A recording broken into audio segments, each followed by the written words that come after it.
একজন যুবক তার বাবাকে জিজ্ঞেস করেছিল, আচ্ছা বাবা, তোমরা আগে কিভাবে থাকতে?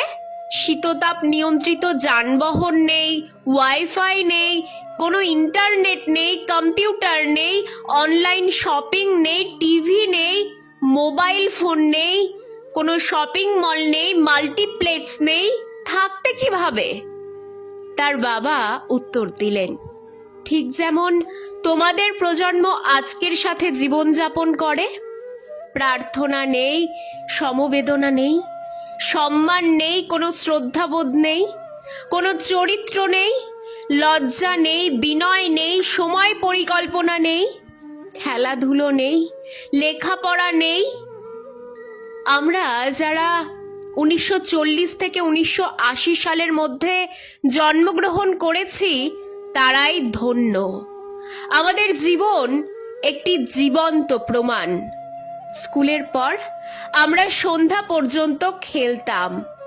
আমরা কখনো টিভি দেখিনি।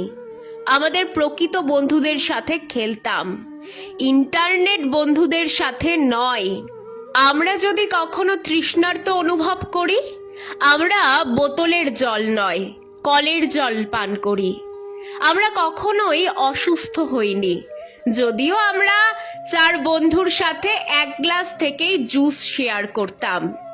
আমাদের কখনোই ওজন বাড়েনি, যদিও আমরা প্রতিদিন প্রচুর ভাত খেতাম। খালি পায়ে ঘোরাঘুরি করেও আমাদের পায়ের কিছুই হয়নি। আমাদের মা ও বাবা কখনোই আমাদের সুস্থ রাখার জন্য কোনো সাপ্লিমেন্ট ব্যবহার করেননি। আমরা নিজেদের খেলনা নিজেরা তৈরি করতাম এবং সেগুলি দিয়েই খেলতাম। আমাদের বাবা মা ধনী ছিলেন না, তারা আমাদের ভালোবাসা দিয়েছেন, পার্থিব উপকরণ নয়। আমাদের কখনোই cellphone, DVD, play station, Xbox, video game, ব্যক্তিগত কম্পিউটার, ইন্টারনেট চ্যাট ছিল না। তবে আমাদের প্রকৃত বন্ধু ছিল। আমরা আমাদের বন্ধুদের বাড়িতে বিনা আমন্ত্রণে যেতাম এবং তাদের সাথে খাবার উপভোগ করেছি। আমরা হয়তো সাদা কালো ফটোতে ছিলাম, কিন্তু সেই ফটোগুলিতে রঙিন স্মৃতি খুঁজে পেতাম। আমরা একটি অনন্য এবং সবচেয়ে বোধগম্য প্রজন্ম, কারণ আমরাই শেষ প্রজন্ম যারা তাদের পিতামাতার কথা শুনেছি, আর আমরাই প্রথম প্রজন্ম যাদের তাদের সন্তানদের কথা শুনতে হচ্ছে।